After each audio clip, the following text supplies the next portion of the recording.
You know how in like English gardens you would have an ornamental hermit? Sure. Yes. What if you could have like the ornamental hermit kingdom? What, like as like if there was like a status thing, you just have like a pet North Korea? Yeah, exactly. Right. I feel like international law would not shine down kindly upon you. No, I mean the thing is, is you were before we started articulating a theory about this, right? Which is archival juche. Do you wanna explain that for the fans? Yeah, that there's the idea that we install the North Korean operating system that phones home to Pyongyang everything you do, and that way somewhere on microfilm in the basement of the Rungyang Hotel will be every action that we ever took as members of this podcast. Yeah, it's like a reference without us library. having to do anything. Yeah, because like books have to go to the Library of Congress or whatever. Like this, it's as safe as it can possibly be. It's going to be on physical media. It's going to be like in a bunker. And people always say, like, the history is written by the victors. It's not. It's written by the survivors. Who's going to survive? North Korea. We got to give them all of our stuff. Yes. I don't. This is now a Juche I gotta podcast. say that I'm a little opposed to this plan, frankly. It's a workers' state. What could possibly go wrong? Well, welcome to There's Your Problem. Outstanding. A podcast about Juche with slides. That's right. I'm Justin Rosniak. I'm the person who's talking right now. I believe in the eternal victory of eternal President Kim Il Sung. My pronouns are he and him. Okay. So I am Alice Caldwell Kelly. At time of recording, I might change that. I don't know. Take on a revolutionary name. My pronouns are she and her. I also believe in the Workers' Party of Korea. I absolutely don't. Hi, it's Liam Anderson. Fucking subjected to, I guess, some sort of either struggle session or whatever it is I'm doing. Yeah. Coming to you live from my install of Fedora Linux that's fighting me. Should have used the North Korean OS. That's what we're talking about. I should have. This is why I'm a BSD guy. But yeah, my pronouns are he, him. I want to like Fedora. Okay, I want to like Fedora, and then it feels like Linus Torvalds himself basically spits in my mouth and says to call him daddy, and I don't want to do that. It's just I should have used the North Korean one. Or whatever the Chinese brown star thing is. Brown star? I don't know. What do they call the Chinese OS? Chinese Linux. The only podcast that does its Halen. That's right. The most long-awaited Guns N' Roses album, Chinese Linux. Yeah. Mm-hmm. Yeah. I mean, honestly, Axl Rose can't hit the same notes, but Red Star OS. I went with Brown Star. Yeah, I was like, where are you getting the brown from? Communist Brown Star. They did the Red-Brown Alliance. Brown Alliance, yeah, exactly. But only for operating systems because of philosophies on kernel. Because all programmers are fascists, so of course. That is true. That is true. Oh, I'm going to make a nice little orderly operating environment where all of my little assumptions are creative. No, fascist field, sorry. What can Brown do for you? Well, right now I'm fucking waiting on them to deliver my hard cider, which they're not doing. Oh well. You get a hard cider from a university? I get hard cider shipped to me from New York because I'm in a cider club. Okay, we'll explore that later. The brown, like the brown. Yeah, brown. The university. Brown. Yeah. Yeah. Maggie, if you're listening, you didn't go to a good school. So anyway, what you see on the screen in front of you is the interior of a cooling tower. Oh, it's fucking UPS. Cool. Sorry. Okay. Sorry. Yeah. Brown University has a lovely campus, and the two people I know who went there are very sweet and good people. So it's my favorite of the shitty Ivy League schools. All right, tell me about this collapsed cooling tower that I assume killed lots of people. So what you see on the screen in front of you is a cooling tower with a bunch of debris in it. That's not supposed to be there. Interesting.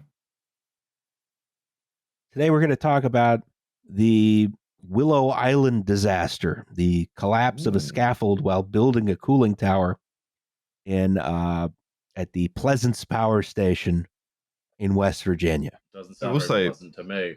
Just on the name, the Willow Island disaster sounds a lot more sort of like 18th century and piratical. You know, it sounds like 50 guys fell into a hole trying to dig for buried treasure. The death pit, yes. Well, 50 guys did fall into a hole. Digging for buried treasure. Hole of their own creation. Right. Ah. First, we have to do the goddamn news. Oh, hey. So I just noted what the Chiron for slide 3 says. Mom, I'm sorry. I didn't put this in. Don't she worry yells about at me when I use that word. I'm like half Scottish. I'm allowed. Yeah, you're allowed. But Mom, if you're listening, that's all Alice. That's not Liam. It's all me. I write the chirons apart from this one. The Kyra, I guess.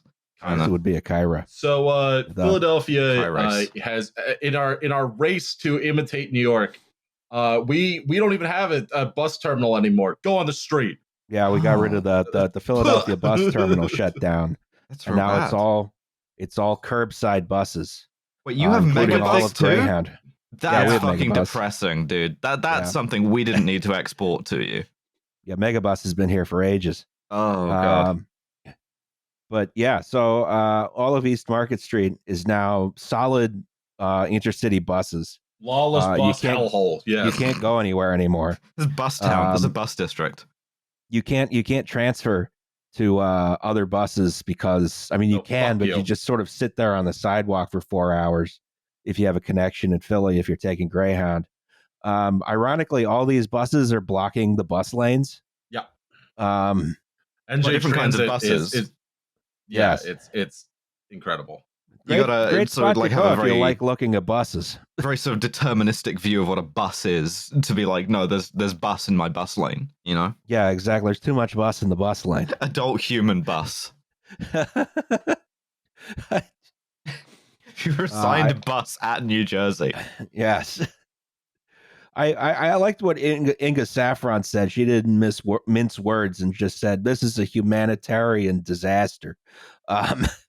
Yeah, well, truly though. Like, I think we need the UN to come in and like occupy. We need some blue helmets. We need some blue helmets. We're already a UNESCO. UNESCO troops. Yes. Oh, we are gonna protect culture by force. But so I kind of thought that bit would land a little better. Okay. Greyhound was bought by, I believe, Flixbus, and Flixbus has decided to sell off all of Greyhound's real estate holdings. So this is what's happening around the country right now. It's just that Philly is a big hub, and no one thought that you could, take a big bus station and move it all to 5 parking spots. And it turns out you can't. No, it's a horrible idea. You shouldn't do that. Yeah, it's a really bad idea. But we are reaping the consequences of this, and that bus station is now going to be redeveloped into either some kind of stupid building or the new shitty Sixers arena. I'm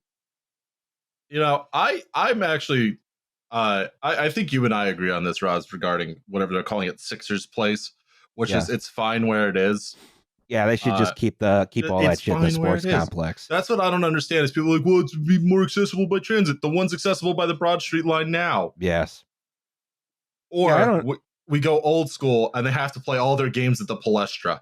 What if they put it? They could do like a FedEx Field situation where they build a new stadium and is really far from the Broad Street line, and if you walk there, you still have to pay for parking. I'm going to punch Dan Snyder right in his damn face. Check this shit out. Put the whole stadium underground, save you the space at street level. You can just put the buses on top of that. They play under a bus station. I mean, I'm fine with that, given that the Sixers exist to break my heart. Play in the vault. Play in the Vault Tech Arena. I believe Joel Embiid should be punished because he has not delivered us from the second round yet. Under the ground. Play under the ground. Yes. Into the hole you go, Joel. Well, they have indoor stadia, so clearly it's a solved problem. You can do this. Why does it have to be on a certain Z level? Don't the Swedes have like a stadium that's built inside a mountain? Oh, probably moose fucking freaks that they are. Hey, sorry, Mia, I didn't mean it. Please don't beat me up with your like self. Mia's too tall. She's like 6'7". It's incredible. I love that woman. That's pretty tall. Yeah, genuine. I'm sorry I called her by implication, on a sort of a national level, a moose fucking freak. God damn it, Alice. I didn't mean it. It's a comedy podcast. I'm trying to fill time. Yes. Yeah. Take a train, except you can't because just cut this whole bit out. I don't want to detonate a lovely friendship because of we've because Mia won't stop fucking Mies. Mies. Yeah, I know it. The plural of moose is moose, but I always say Mies instead because I think it's funny. Yeah, Meeson. Wildebeest. It's big on reindeer up there. You ever had reindeer? It's good. I think I had reindeer once. I was in Norway. Is that when you were in Bergen? No, it was probably when I was in Oslo. Oh, okay. Yeah. I didn't like it, but I was much more of a picky eater back then. So you're still a picky eater. No, I'm not. I know. I'm just giving you shit. This is the podcast where we just say some things that we cannot substantiate about the nation of Sweden, about our friends, about each other, about ourselves. Yeah. Yeah. You guys, I don't know if you know this. I'm actually 14 and a half feet tall. I just hunt real bad. Cool. I didn't know you're Swedish. I actually am part Swedish. My grandfather. I guess Anderson. Yeah. Which should have been a clue. Yeah. Son of Anders. Yeah, that's why I like snooze so much. I long to return to my ancestral home and shoot Russians and just consume not snooze. Not a thing. You're thinking of Finland, Sweden, and Russia. Last time they were at war was like Peter the Great or some shit like that. Yeah. And we're gonna bring it back, Alice. I was riffing on your Scandinavian heaven joke that I really like. Yeah. Thank you. That's what I was riffing on. Yeah. Uh-huh. No, that's a very Finnish energy to be like, I live in the snow. I have shot everyone I have ever met, or anyone who's come within 500 feet of me. Do not speak to me. 30-30 in one hand and a bottle of vodka in the other. Yeah. So this is a rare case of bus bad. Hey, you know what though? Sweden, right, kept trying to attack St. Petersburg. St. Petersburg now, in Russia, quite bad for trans people. And the Swedes had halberds. What they were trying to do, displaced in time a bit, protect trans kids with halberds. So, Kingdom of Sweden, critical support, right? Gustavus Adolphus, he was onto something. Gustavus Adolphus threw a mouthful of snooze and the worst licorice you've ever had in your entire fucking life. We must protect trans kids. That's right. Yeah. To the front, man, like spitting all over himself. But so if you run a city, make sure you have an intercity bus terminal, because otherwise bad stuff will happen. You're gonna have this shit. Yeah, exactly. I think the two cities on the East Coast that actually mandate bus companies use the terminal are Boston and Washington, D.C. And it turns out if you don't actually codify into law that bus companies have to use the bus terminal, they do this shit. Port Authority? Port Authority is not mandated. Okay. And there's a lot of bus companies that are moving out of there. Yeah, like the Chinatown buses don't go there. The center and shit. Yeah. Okay. You're wrong. You're right. Yeah, they just pull up to the Javits Center and then they kick you off with like a big. And they make you vote for Hillary Clinton. Yes. They hold a gun to your head and say, "It's the future." So intercity bus terminal, good. I've heard this. When with halberds and when codified by law, yes. It's a good example of road transport is moving a lot of people on a bus. Not as good as a train, but it's pretty good. It's okay. You should do it more. If you have an intercity bus terminal, you will not wind up making fun of your Swedish friends on your podcast. No, you probably still will. Yeah, you probably still will. It just kind of slips out, Yeah. I'm genuinely so sorry. In other news, I I didn't write this headline, Mom. You can't get mad at me. Alice did it. This one's all me. So, as we see here, United Airlines Flight 20 traveling from Houston to Amsterdam. It's a flight of like, I don't know, like 9 hours or some shit like that. 2 hours in. Got to be like 12 hours or something. It's a long flight, 2 hours in, a mere 2 hours in, they start serving, I guess, dinner, and a guy in seat 11G in business class, and business class on this flight is like $7,000, by the way.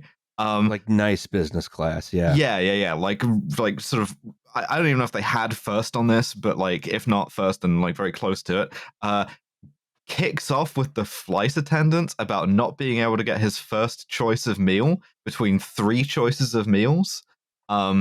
Salmon, ribs, and pasta. I'm not sure which one he was willing to like go to bat for. And so they put out the alert for like a disruptive passenger. They had to fly around in circles, dumping fuel all over Lake Michigan for like an hour and a half, and then land in Chicago, get the guy off the plane to get arrested, and then refuel and fly to Amsterdam. It was like I would be a fucking I would strangle that man to death with my bare hands. Keep the corpse on the plane. We are making it to Amsterdam. Yeah, and then genuinely. also take this flight to Cuba. This 777 that probably did have that's probably a 3-class setup. Yeah, something about United Airlines makes people go crazy. I don't know why. 9-hour flight, man. Yeah, I mean, it's long. It's got to be longer than 9 hours. I'm looking at radarbox.com. Duration 9 hours 2 minutes, 9 hours 13 minutes, 9 hours 9 minutes. Well, this one wasn't 9 hours. Roz, oh buddy. Oh buddy. Right. The lesson is you have a duty as an economy flyer to do class war. Yeah, you have to, and like this is one of the few times you can do it. Disruptive passenger, you can just be like, I thought he was going to 9/11 us. I had to position. I thought he was marshal. Civilian air marshal. Deputize yourself in that moment as an air marshal and be like, I thought he was going to 9/11 to the Sears Tower.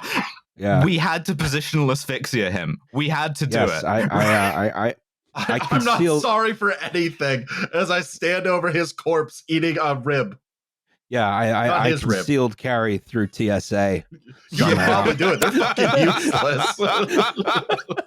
Yeah, it's the Wild West. And this is the other thing, right? Yeah. I've been thinking about this for a while. I know my rights. I know my rights. As the air marshal flings you to the ground, yes. So, like, ever since COVID, right, particularly, no one knows how to behave in public anymore. No, like, you're absolutely right. It's always been bad, but, like, if you lock down at all or whatever, that inflicted such a fucking psychic wound, right, that now no one knows how to be in public anymore, and everybody's just a fucking animal. Like, genuinely, the rate of, like, disruptive passengers has gone way up since COVID. It's been going up every year since it started. And, like, now it's, like, some 1 in 200 something flights, which is a lot of fucking people considering how many flights are in the air at any one time. People freak out on planes. They all drive worse than they used to. Oh, they all drive worse. Yeah. They like shout and throw shit at the theater. They throw shit at concerts. They throw shit at concerts. That's smoking on the L. Smoking on the L. You should be executed in public. You should be dragged behind the train as your method of execution. Yeah, I get to wear a big top hat and my waxed mustache, and I get to personally run you over with the L. Yeah. I mean, here's the thing, right? I was on the subway here, like a few months ago, and a guy was like smoking meth on the subway across from me. I'm like, I've never done meth, right? I understand it's quite Moorish, right? I know, but I understand that like it makes you quite sort of like keen to have more meth.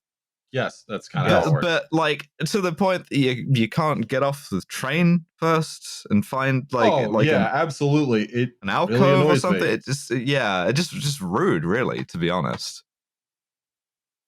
So yeah, no one knows how to act in public anymore. It's really grim and bad, and I don't know why. But I think this guy should be required to pay for the fuel that was dumped in Lake Michigan. Yeah, I buy that, especially like. What Alice said is actually it's almost more depressing, where you realize this guy, unless he was flying with points, paid thousands of dollars to throw a temper tantrum. Yeah, fully. He paid like $9,000 to waste hours of his own time and get arrested. Yeah, I know exactly what this fucker did too, because I have flown United First Class. You're supposed to select the meal before you get on the flight. In fact, hours before, so the catering truck knows what to bring. And this guy probably just didn't do that, and then he got mad because he's an idiot. Yeah, I have flown first class courtesy of an airline credit card a couple of times.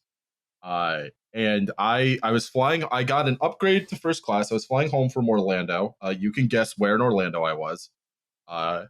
And the stewardess or flight attendant was just like, "Oh, can I get you a drink?" And I had because I'd been on vacation, been drinking quite a lot, and I was like, and I was like, "Yeah, let me just get a scotch on the rocks."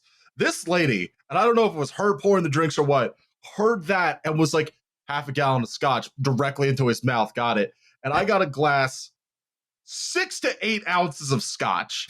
And I was like, no wonder people disrupt flights. Like, I might disrupt it. Take this plane to Cuba. I do like all the signs that have gone up in PHL that are like, stop taking your alcohol on flights. That's not a carry-on. Yeah. I mean, the thing is, like, it's two things at once, right? Is on the one hand, no one knows how to behave anymore, and on the other, all of the stuff that like you would want to behave in has gotten way worse to the point that it's like way more of an imposition for you to like be normal. Yes. And there's shit that does like annoy you and provoke you and stuff, but like if I murdered everybody who like ate crisps on trains, you know, I would go to prison. And so I told Roz this once many years ago. I was dipping on a train, and the guy sat next to me and was like, "That's disgusting," and got up and like went to another seat. And Roz goes, "What? You weren't spitting it into his mouth?" I was like,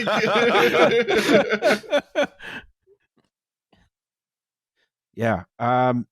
So, you know, no one knows how to be normal in public, and they're also making it much harder to be normal in public. Yeah. So, you know, I'm excited fun taking Greyhound, I guess. I'm excited. Well, yeah, because you can't do that either, because you know, you have to sit out in the rain for 5 hours to get the bus. And Greyhound bus was just involved in an accident that killed like 13 people.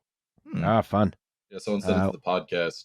Well, that's better than that one time that the guy cut the guy's head off and then cannibalized him on the bus, or whatever the fuck that was. Oh yeah. Yeah. That was in New York State, right? Oh no, it's Canada. It was like Toronto. I don't want to know. Yeah. I don't want to know. That's pretty high on the Liam Fear Index. Yeah.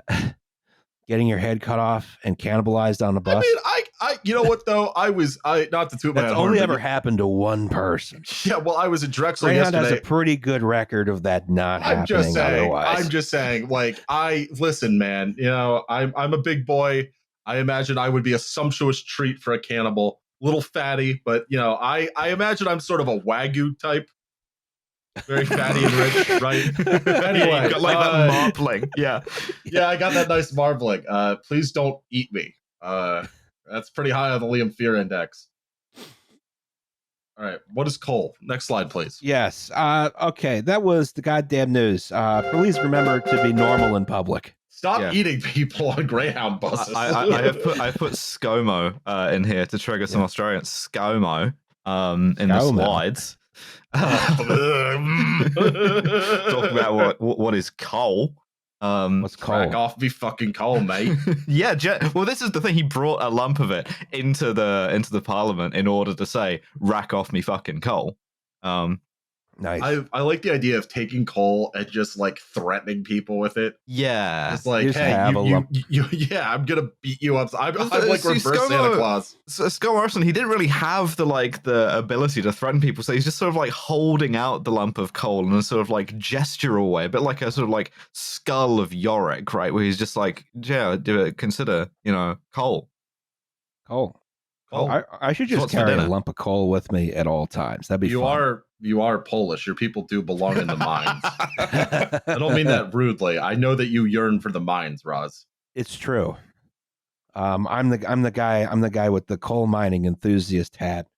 after the revolution is being told, I have to be a poet. But I yearn for the mines. Can I write poetry about the mines? And they say, no, you just sadly walk away. So, what is coal? It's the rock that burns. It's made out of old plants that were underground before bacteria figured out how to make them into oil. Yeah, so you get a forest. It collapses into a peat bog. The peat bog collapses into like a seam of coal, and then you dig it out of the ground. You dig it out of the ground, you burn it, and then your house is warm. There's different grades of coal. There's bituminous coal. There's anthracite coal. There's brown coal. There's all kinds of coal. Anthracite, interestingly named, given that it comes from the Greek for coal, which is anthrakis, so it's coalish coal. Yeah, it's more coal than coal. It's the really good coal, but we're not going to talk about the really good. What's cooler than coal? Ice coal. Hello. Oh. Okay. It deserved a laugh and a boo. Like, if you think that's a sort of curiously like bi-level response. Thank you, Alice. So the thing about coal is you burn it, you get energy from it. You can use it to heat your house. You could use it to power a steam locomotive. You could use it to power a stationary steam engine. You do all kinds of things by burning coal. One of which is to generate electricity. Right? Yes. So how do you do that? As with all electricity, we have not figured out a smarter way to do it than make thing turn thing. Yeah, spicy rock. It's always you spin a fan, right? So you take the coal, and a lot of times, you dump it off at the power plant. The power plant a lot of times has like a big pulverizing system that turns it into like a fine dust. That dust is put into a furnace. They burn the dust in the furnace, and then there's what's called a water tube boiler, usually, where water is heated into super high pressure steam, right? That steam is fed into a turbine. That turbine spins around, it spins a dynamo, and the dynamo creates electricity that then goes out down the wires, and then it goes into your house, and then you can turn your toaster on, right? But you do have an issue with these systems, which is that after the steam goes through the turbine, it loses some heat, but it doesn't lose enough that you can send it back around again, right? Because otherwise you get a lot of back pressure, which means it doesn't move efficiently. This is the difference between like a closed cycle and an open cycle power plant, right? Like in a nuclear context too, yeah. Yeah, so usually the actual water that goes through the turbine is recirculated, but you do need to condense it back into water before you can use it again as steam. It's one of those things about the Carnot heat cycle is that you get more efficiency the higher the change in temperature. So what do you do about that is you have a big condenser, right? And in order to reject heat from the steam, you have other water that goes through. It goes in, it gets hot, and then it goes out, right? Sure. So, this is sort of a very common way of doing it. And then coal power plants, weirdly, were kind of marginalized until the 1970s when coal got really cheap. Before that, everyone was into nuclear and hydropower. This is one of those things about how did we kill the United States nuclear industry? It was coal. It wasn't environmentalists. It was because coal. You didn't have hippies. You didn't have hippies to be like Atomkraft, Nine Danke. You had to have like coal guys instead. Yeah. Over there it was, over there in Germany it was coal too. I mean, coal just got really cheap real quick. Seems through stuff bad like to me. The Powder River Basin, or in Germany, you got the big brown coal mines, with the giant bucket wheel excavator that eats a town. Yeah. With the people still in it screaming in German. So one of the things is that if you want to use this water, it gets hot, and that causes environmental pollution, right? It causes lots of problems. So ideally, you want to cool down that water before returning it to the environment. So you need a system for this, right?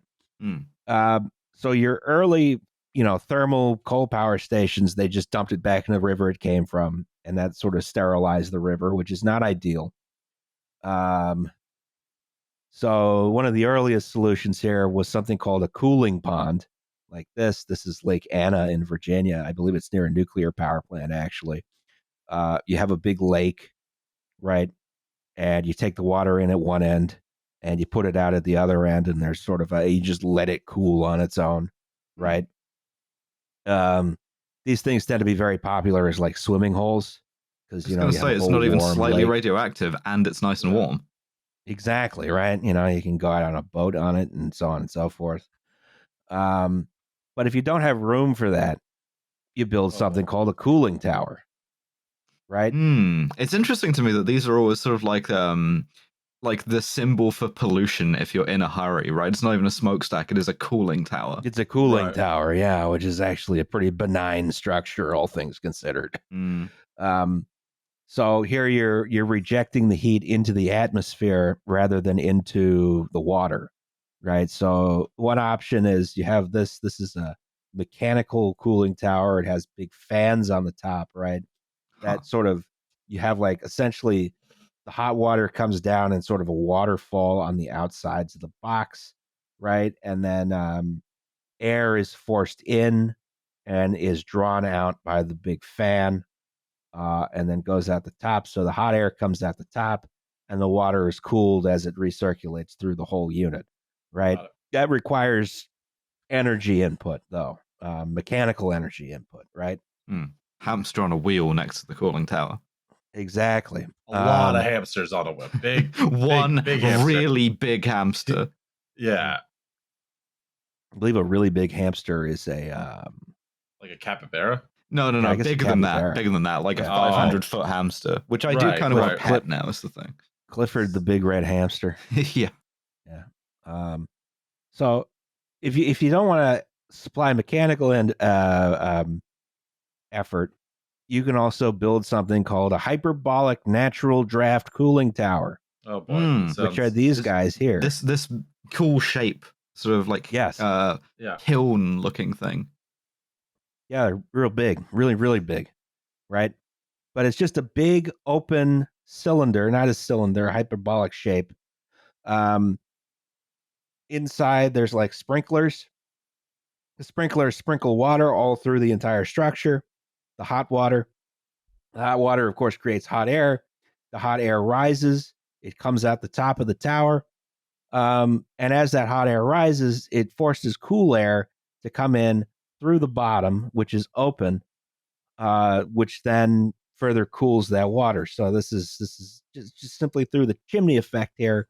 You are creating a strong air current which cools the water, right? I wonder what it's like to be like near one of these when it's in operation. It's probably a lot of wind. That'd be cool. I don't know. That, or might be deadly. Go to Limerick. Yeah. You might have some kind of You might have some kind of psychological experiment being performed on you, like in that movie. It might be like the end of Brazil. You might be getting tortured in there. Brazil, yeah. Who knows? Yeah, that's the thing that really keeps the power plant running. Is the guy being tortured in the center of the cooling tower. Yeah, the ones who walk away from a malus. I guess I like the idea that like we're not very well equipped to deal with the sort of like the shape of room that a cooling tower describes. And we just like we get in there and we're like, ooh, this makes me anxious. I quite like that. Yeah. It doesn't. That shape does not appear in nature, man. By volume, it's just a very, very large structure which is visible for miles and miles around. These things are going to be, 300, 400 feet tall. They have massive diameters. I mean, they're these are elemental shapes which they appear on the horizon long before anything else. I mean, and Limerick nuclear generating Limerick, station. You can see for that's the nuclear power plant near Philly. You can see that power plant and the cooling tower and the giant cloud of steam, for like 40, 50 miles around if you're in the right spot. They're fully going to, like, future archaeologists are going to be like, oh, they put their kings in here, No, exactly. Just a really big hamster. They'll probably they're like really big hamsters next to a these. really big hamster, like running around the inside.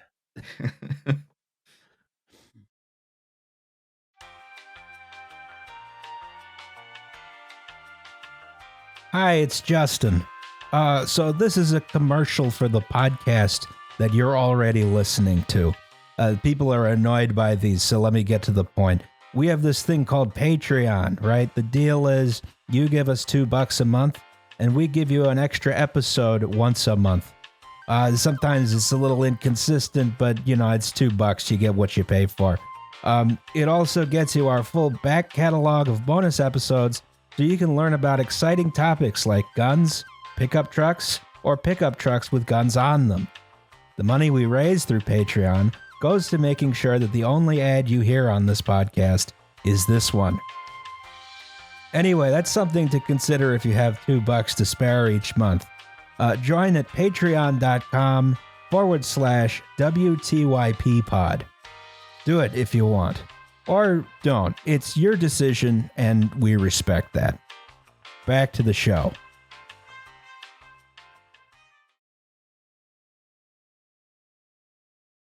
But so these cooling towers are needed at all kinds of thermal power plants. If it runs on, whether it runs on, let's say, coal or nuclear or some kind of biomass or, even certain kinds of natural gas plants. Yeah, because we haven't worked out a better way to generate power than spin wheel, and to spin wheel you need steam and you need to condense the steam. Not a very bright species, unfortunately. No. So here's a power plant. This is Pleasance Power Station. It is in West Virginia. It's on the Ohio River.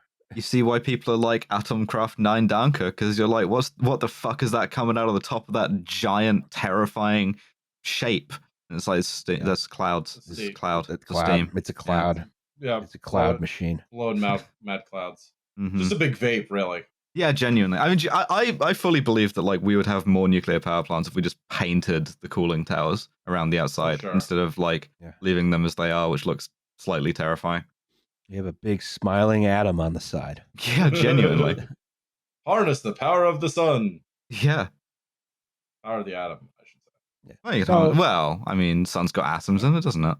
Sure. There had been a pair of power stations on this site previously, right? But by the 1970s, we had these extremely cheap coal prices.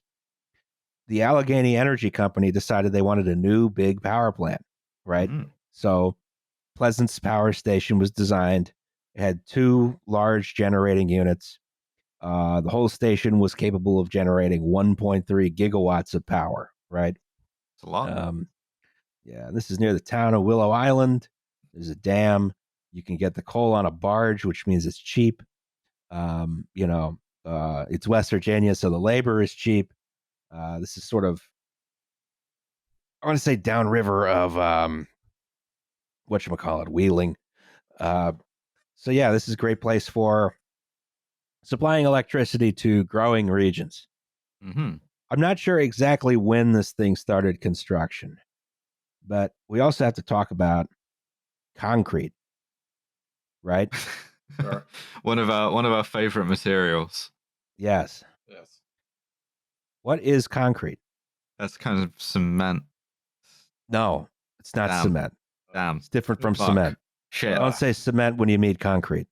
It makes me mad. It makes me unhappy. It does make it mad. That's a factually true statement. Yes.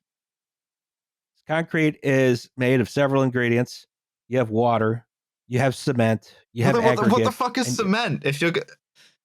Cement is a binding agent. Cement is the chemical that actually makes the concrete stick to itself. Okay. Yeah. So you have like Portland cement.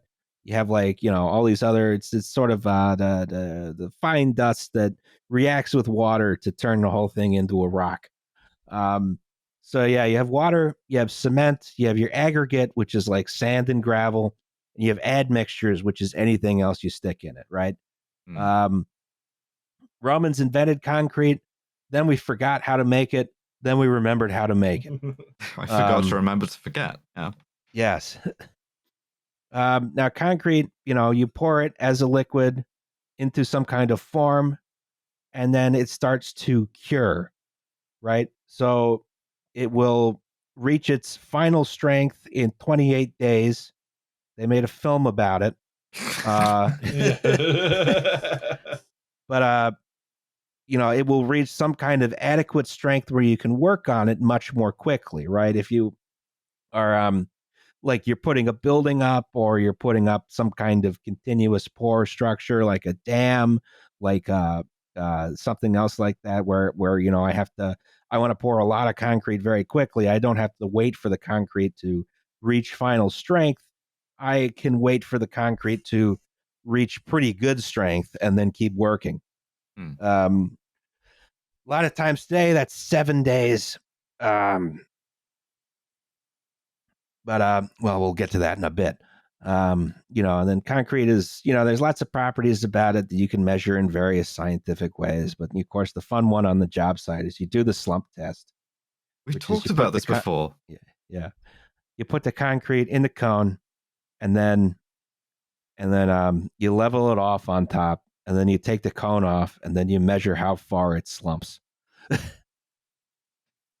I'm curious what has high impact violence and sex on this. It's a very sexual slump test. Yes, this is for those of you on the audio version of this podcast. There's a picture here of the famous EA Sports title Slump Test 2018. Slump Dog Millionaire, if you will, for PS4.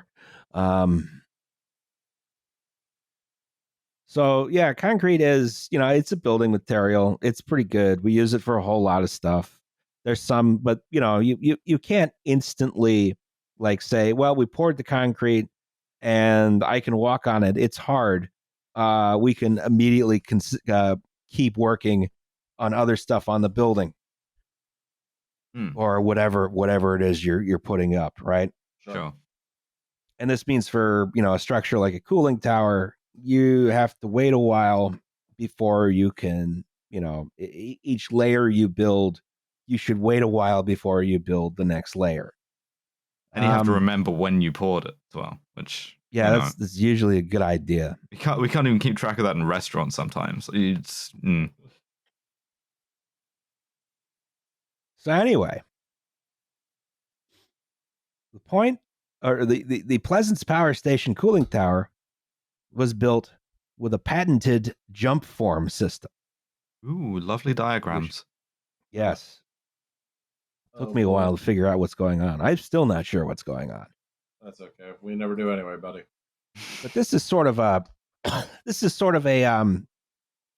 so a jump form is when I'm building some kind of structure out of concrete that has like a relatively constant shape up and down, some kind of vertical structure. So rather than build formwork for the whole thing, I pour the concrete into forms, and then once that is cured sufficiently, I jump the frame up to the next location and pour the concrete again. So it's like a flying scaffold where it's like it's hanging off of the bit that's like it's not done yet, but it's done enough to sustain the weight of the scaffold and what's above it. Yes. And then as you get to the bit above that, it's like cured enough that it's okay, sure. So it's a lot of maths, but I get what's going on. It's elegant, even. Yeah, but you just keep jacking it up, once every once in a while. Yeah. So the jump forms on this were a patented design from a company called Research Cottrell, right? That sounds foreboding, man. They're from Somerville, New Jersey. That sounds foreboding. Yeah. And so because the hyperbolic shape of the cooling tower is fairly complicated, this required a lot of stuff that could be adjusted and, changed around as you went up and down the, or as you went up the cooling tower. Because, you had to redo the formwork to adjust for the diameter. You had to do all kinds of stuff. Yeah, I mean, back in the day, you develop a whole cult around this and you end up with like masonry or whatever with the guys who can do those maths. Now it's just like, it's some guys in New Jersey. Yes. I think they should have a cult. I think they're entitled to have a cult, is what I'm saying here. Sure. Why not, man? So like each day you come in, you adjust the formwork for the new diameter. They shove the scaffold up 5 feet. You pour the new concrete, and then you go home, right? The thing is secured by anchor bolts, which are driven through the more cured concrete. You have these big gantries on top, the cat head gantry, and there is a static line here on which there's a pulley, and then this other line where they bring big buckets of concrete up. And you can see this is a vertical diagram here, our plan diagram. There's the concrete truck drives up into the central loading station, and that's where they load these buckets of concrete, right? Huh. And then they're hauled up. Now, and each time they move the jump form, it's called a lift, right? So the first ring of concrete you pour, that's lift 1. The second one's lift 2, so on and so forth. Each one's 5 feet. So this patented system relied on sort of a delicate balance of everything. Yeah, it's really impressive, but it's also like kind of like watching a symphony, you know? Yeah, a lot of shit going on, a lot of moving parts. So essentially, the theory here was that you would be able to do a pour each day. I tell you what, I would watch the fuck out of a time lapse of this filmed from like a drone or something. You know, pretty good, cool. Yeah.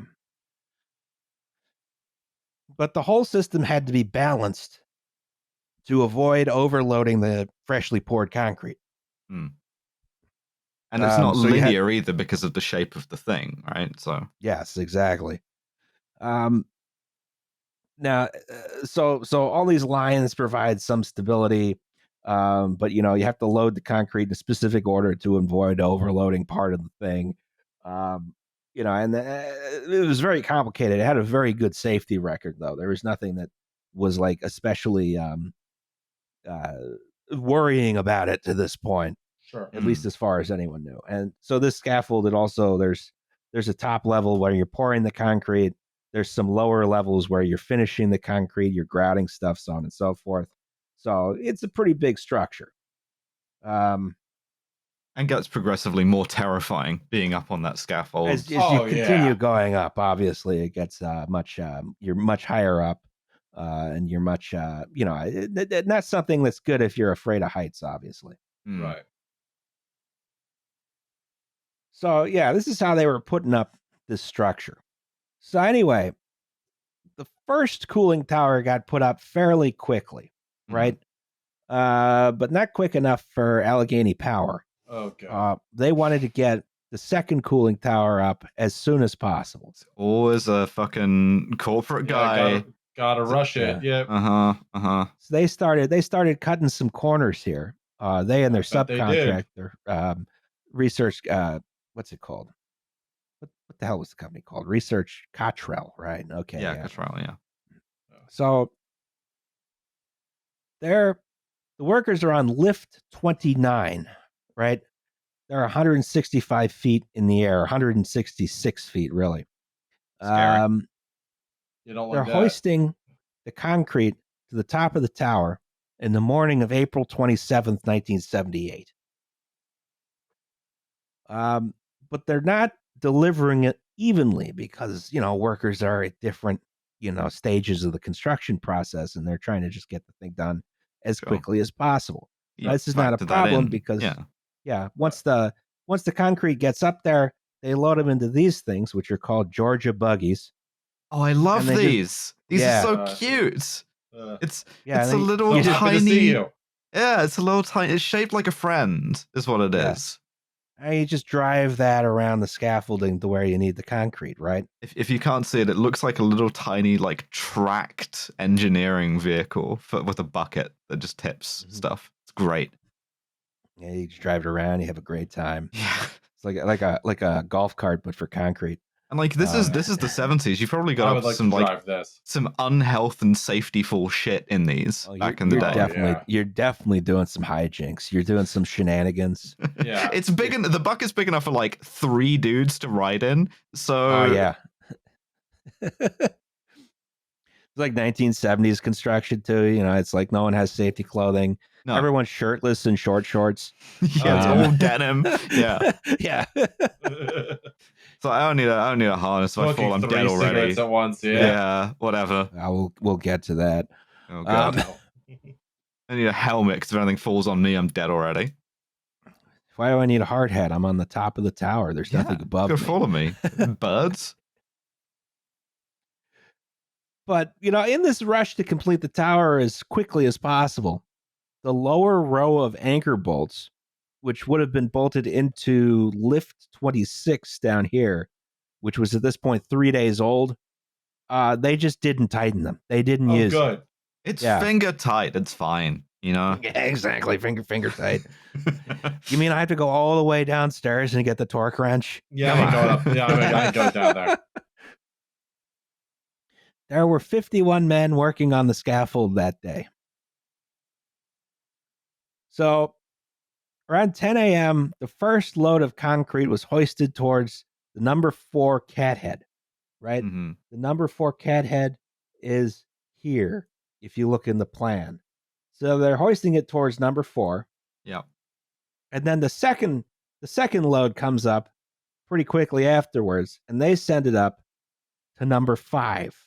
Because that was who was ready. Directly adjacent to.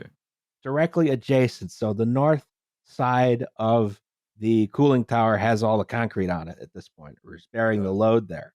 Oh, boy. And the number 4 cathead line went slack. Oh, dear.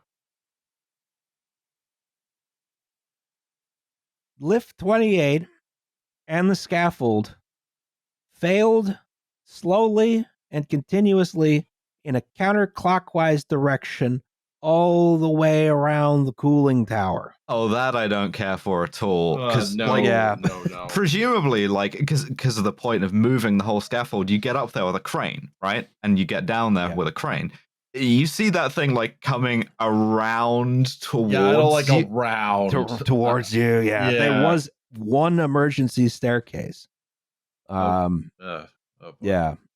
Not much you could do there. No. Right. So yeah, this sort of the whole thing flips can over and it can falls. you go down like 165 feet's worth of stairs in under a minute? Well, you're gonna find out, I guess. Yeah. At that point, it's like maybe I take my chances sliding down the outside. You know.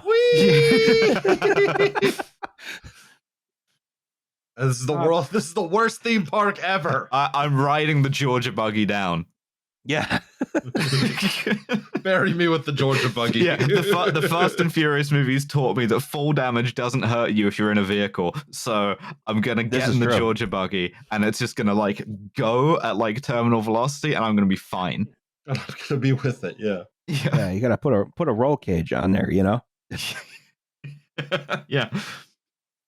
So the whole scaffolding falls inside the cooling tower. The people on the ground saw this happening. They all dove under the ramp where the concrete trucks dropped off the concrete. They all survived. Quick thinking. I mean, really quick thinking. Really quick thinking, yeah. But all 51 men on the scaffold were killed like instantly. Yeah. This is, I believe, the worst construction accident in U.S. history. Jesus. Certainly West Virginia history. I think it's the worst industrial accident of any kind in West Virginia history, which you'd think it'd have something to do with coal mines. Pretty impressive feat on it's like, yeah. I mean, the thing is, mining's been racking up disasters like, you know, lunch pail, day in, day out for decades, if not centuries. And then, you know, along comes like working at height and just like wipes them all off the board. Yeah, exactly. It's you know, it's just complete new contender here. You know. First round draft pick. The carnage was so complete that many of the men were only able to be identified by the contents of their pockets. Oh.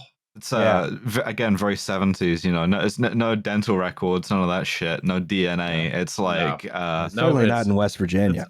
Don't do that. I'm just saying, there's poverty there. Yeah, I know. Yeah, we've done a DNA analysis, and one guy died. It turns out. Which guy is smoking unfiltered Pall Malls, and it's just fucking all of them. Yeah, genuinely, it's like who has a photo of like whose wife in whose pocket, and who has like a union card that says what on it. And it's like, oh, fuck's sake. He's the guy who only comes down from the holler to work on the cooling tower, this is a prototype of the guy they came up with on the Trillbillies, who had never heard of coronavirus but did know about the woke mind virus.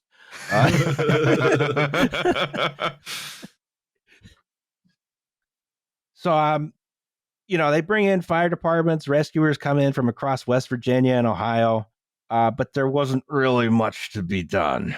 Right, they've already been turned into pancakes. Yeah, he just goes sweep the floor at that point. They got killed basically instantly. This is like crazy how much higher the cooling tower gets. You know, I mean, I guess it doesn't matter. You can't get any more dead. Yeah, but still. This is 166 feet right here, and you got to figure that's got to go up like that. Yeah. It's gonna be like 350 feet tall when it's done. That's a big building. Yeah. Here you can see the scaffold, just mangled pile of boards and that's fucked. Steel and the fall didn't kill you, the splinters will. Did anything change as a result of this about how we build cooling towers? Well, there was a National Bureau of Standards investigation afterwards, which concluded something fairly obvious. The concrete hadn't had adequate time to cure. Oh, really? Was unable to withstand. Yeah, one day turns out not to be enough. Wow, I'm shocked and amazed by that. I'm stunned by the memorial that you've put up here, which is a cooling tower made out of concrete. Tower, yeah, that seems a bit morbid. It's adding insult to injury, I feel. Right. Like, also very weird to see like a cooling tower shaped memorial. It's quite surreal. A square would have been fine. Yeah, they got the Home Depot Garden Center benches. God. But so the National Bureau of Standards, which is the forerunner to today's National Institute of Standards and Testing, they said, all right, the concrete needed more time to cure. Also, there were some modifications they made to the sort of Rube Goldberg scaffolding system, which compromised the safety and overloaded this undercured concrete. I'm having another West Virginia moment here, which is I'm seeing the number of shared surnames on this plaque. Oh yeah, lots of Steels. Yeah, lots of Steels, lots of Blowers. So yeah, you just lose like 5 brothers, half the family. Right. Yeah, the family, right? Yeah. And while justice was served, OSHA fined Research Cottrell $108,000. That does not seem like enough money. Not very much money. Yeah, it's about like $1,700 per worker. Yeah. Or no, 2,100, some amount. That's like it was couple of Xboxes. A paltry fine. Right, about 2,000 a worker. And it was sort of unclear how the scaffold system worked as well as it did for as long as it did without this kind of catastrophic failure. One expert just said it was dumb luck. That they never overloaded it in this way. Just really good at like working in synchronization with each other by accident. Yeah, sure. if you as long as you performed the expert ballet of hauling the concrete up there perfectly every single time. Mm-hmm. If you slip in the concrete plie, you die. Yeah. Yeah, that sounds menacing and terrifying. Synchronized pouring. I'd watch that as an Olympic sport. Hell yeah. If you did it at ground level, I would watch the fuck out. You know how they have the like world police and fire games? They should have the world construction games. Show me that. That'd be pretty good. I'd watch it. I bet that exists. Yeah. We got to sponsor one of those. And here's the thing. There were no reforms that came out of this. Cool. Whatsoever. They just didn't do everything. And it took it took 10 years and 2 buildings to collapse in Fairfax, Virginia and Bridgeport, Connecticut for any sort of OSHA standard around letting concrete cure sufficiently to be implemented, right? And this is why today you're much more likely to do these pours like once a week rather than once a day. Is this why the US is getting its shit kicked in by all of those time-lapse videos that's like, in China, they built a hospital in like 6 minutes sort of thing? They're doing prefab on that. It's different. Okay. Because prefab, you just let everything cure in a yard and then you move it over there. Wasn't a gotcha, it was a genuine question. Yeah. I want to know why China is kicking our asses at building hospitals. Oh, that's because they actually want to do that. Yeah. Okay. The problem is they wanted more. We should stop doing that. Yeah. So we could do that if we wanted to. It's just that why would we? Right? Why would we do it? A lot more money to be made in not building hospitals than building hospitals. Well, see, that's the advanced kind of capitalism. It's why they're lagging behind with state capitalism. Exactly. What you need to understand is the best way to make money is to do nothing. You have to do fewer episodes. Yeah, exactly. If we could just sit here and watch the Patreon number go up and do some kind of arbitrage, you know. Instead, here we are. Here we are, products, like idiots, like fucking producing, assholes. making morons. product. That's stupid. Should outsource this. We've AI generated the rest of the GPT hosted. Yes. Write me an episode as an AI language model. I always hate when AI Justin says a date, Yeah. Oh yeah. February 32nd, 2048. Yeah. It's leap day. Yeah. It's super leap day. Yeah. So, this was the worst construction accident in U.S. history, to my knowledge, and almost no reforms came out of it because construction workers' lives are not important. Don't matter. We don't care for those. Yeah. They didn't even get the memorial until 20 years later. I mean, this is something which I think a disaster which is almost completely forgotten about. I mean, it's not something you hear in like the usual canon of engineering disasters you'll get in like college or something like that. If you're studying engineering, this is sort of something that was swept under the rug, something that just sort of I hadn't heard about it until a couple weeks ago, and I was like, damn, that's really bad. Why don't we talk about this more? Wow. And I guess because it happened in a rural area, no one cares about West Virginia or that section of Appalachia at all.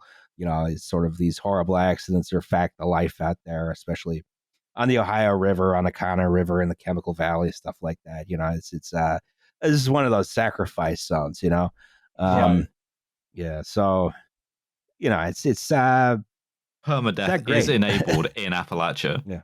Right. If this happened in like New York City, you would have memorials. Everyone would remember it because this happened, on the Ohio River in the middle of nowhere. To people, poor people don't deserve the dignity of a fucking memorial. Yeah, ridiculous. Although it's a stretch to call this memorial particularly dignified. This is what we found at Home Depot that day. Yeah. Do not put if I die, right, I don't want you to put a memorial out of concrete, particularly if I died in a concrete related way. I don't want you to put a concrete memorial to the thing that killed me or that I died working. No, don't worry, on. I got you. I don't know. I kind of like it. I think it's kind of cool. I think it'd be fun if they memorialized me with a concrete monument of the thing that killed me. Yeah, concrete pizza boy. Yeah. That's milkshake now. Milkshake has been killing me less. Glock. Yeah, exactly. the memorial of Milkshake looming over me. I'm buried he's under actually like directing the podcast right now. Right under a giant concrete cat. Yes, I'm buried under like a giant concrete diagram of like an occluded like heart vessel or something. Oh God, yeah, that'd be the thing. If it was a medical thing, it'd be boring. If it was like a cool thing, then it'd be cool. If it was a cool thing. If you die, yeah. If you do as I once saw one of those little like quirky professional humor things. If you do like a badge I once saw that said support your local medical examiner, die strangely. If you die strangely, I like that. Yeah. So, what did we learn? Absolutely nothing. Apparently, the regulators didn't learn anything either. No, I mean, they refused to on purpose. It's weird how this accident was so bad and led to no real reform. Obviously, cooling tower is an unusual structure to build. It requires very complicated and unique scaffolding. But this is something that was sort of no one really did anything after this happened. Yeah, right. Do you think maybe it's like more known in like more specialized circles? Like, fucking Cooling Tower Engineer Monthly has like a, sort of in memoriam like essay prize once a year or something. Yeah, that's gotta be it if you're in the Cooling Tower Trade magazine.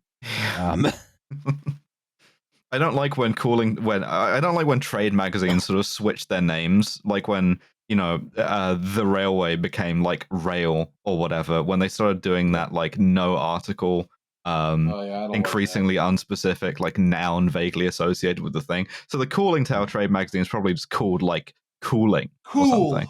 Yeah, Cool magazine. Yeah. Subscribe to Cool magazine. Anyway, if you're building a cooling tower, don't show wait for the concrete to cure. Human life, please. Yeah, please. Yeah. Make sure that your construction workers are synchronized. Yes. You only build it once. You can afford to wait a bit for the concrete to cure. Time is money, and that really is the problem. Yeah. We have a segment on this podcast called Safety Third. Shake hands for danger.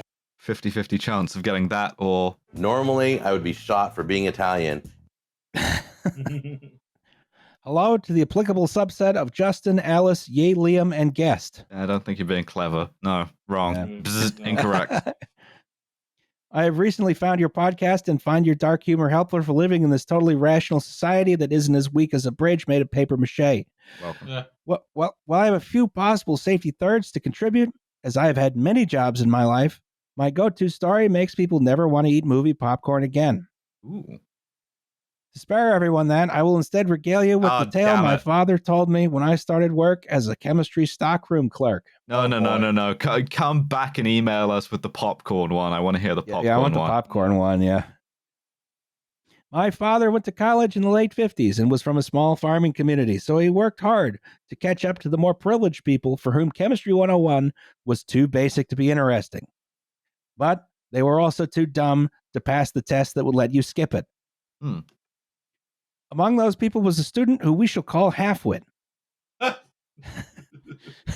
Halfwit was mostly self-taught from chemistry journals, and thus his approach to lab safety was mostly fuck around and find out. It was a few weeks into the semester, and the class had gotten to chemical separation. Damn, they didn't let us do this in Chemistry 101. No. Halfwit breezed through his assigned experiment and decided, since he finally had access to a separatory funnel and the chemical stores, that he was going to make iodine nitride. Why? Now, because it's fun. Yeah, okay. Right? Now, iodine nitride is interesting because it doesn't really want to exist. Same. Therefore, that's depressing. Don't say that. Yeah, we have a Patreon on autopilot. Yeah, exactly. We're gonna get a community strike. Please keep subscribing to the Patreon. I take this Patreon to Cuba. I got a lot of stuff going on in my life. I love you so much, buddy. Oh, thank you. All right, back to the popcorn that we don't get. Therefore, when dried, iodine nitride explodes at the touch of a feather with a bunch of purplish brown iodine smoke. See attached. Oh, damn. Okay. In small quantities, and in this photo, it's detonating a few grams. This is a fun chemistry magic demonstration. But in large quantities, it can shatter glassware and make a lot of toxic iodine vapor.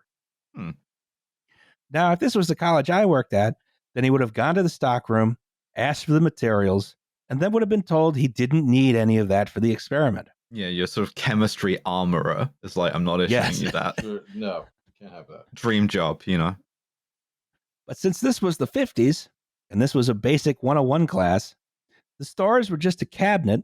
They kept stuff the students would need, with no stockroom clerk in sight.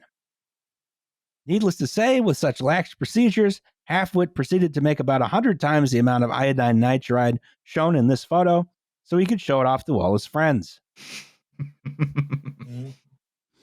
Thankfully for my dad, while the college didn't have a clerk, it did have a lab teaching assistant checking on the students to make sure they got through the distillation all right.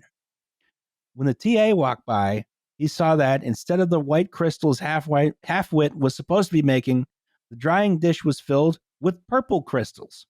Oh, boy. He asked Halfwit if this was his product from the experiment, and Halfwit replied that he had already turned that in and that he was making iodine nitride. At this point, the TA dumped an entire bottle of water on the dish, pulled the fire alarm, and evacuated students from the lab. Heroic. Absolutely heroic. Since the fire alarm had been... Ow. The big concrete thing of milkshake looms. Yeah. Yes, he is standing on my shoulder. He's getting in my face. He's going to lick my hair in a second. If you saw that photo on Twitter that I posted yesterday, he's doing that. Oh, there he is. Ah, crap. Oh, okay. He's in front of me now. Since the fire alarm had been pulled. Everyone from the building is scratching himself on the microphone. Everyone from the building milled around outside for about a half hour waiting to go back to their experiments. Instead, they were ushered into the big lecture hall. There, the professors of the chemistry department explained that Halfwit had found out that the fastest way to get expelled in college history was to choose to manufacture explosives while messing around after finishing an experiment. They then delivered a long safety lecture about not making anything in lab other than what you were supposed to. Listen, is it a crime to be neurodivergent? Well, you're just right. What, learning's a crime now? Yeah, it's self-taught. It's Montessori chemistry. 1984. We've always been at war with Eurasia. If you're making something, if you're only making the stuff you're supposed Google Ron Paul revolution. If you're only making the stuff that you are supposed to, then how is it an experiment? You know what I mean? Yeah, right. Are you ever going to learn anything? Free thinkers, right? The woke mind virus is ruining universities. Yes. Thanks for all the laughs amidst the tragedy. Your faithful new listener, Paul. Thanks, Thank you, Paul. Please get back to us with the popcorn thing ASAP. Yeah, we want the popcorn story. thing. Yeah. Mm-hmm. Well, that was safety third. Shake hands with danger. Yeah. Our next episode will be on Chernobyl. Does anyone have any commercials before we go? Oh, listen to all of our other podcasts. Listen to Trash Future. Listen to Kill James Bond. Listen to 10,000 Losses. Listen to Lions Led by Donkeys. Listen to Justin's YouTube channel. Do not eat. 01. Listen to Hell of a Ways to Die. Yeah. Follow all of us on Twitter. Follow all of us on Twitter 2, Blue Sky. Follow all of us on Twitter 3, Threads, etc., etc., etc. Do not follow me on. No, you know what? Fine. No, Threads is the worst. But yes, it's unusable, dude. Terrible. This cat has decided the microphone is his new scratching post. All right, well, that's an episode. New host, Alice, go record Trash Future. Recording Kill James Bond, talking about Rambo 4. Oh, ooh, Jesus, it was I'm fucking excited terrible. for that. Bye, guys. Bye. All right, auf Wiedersehen.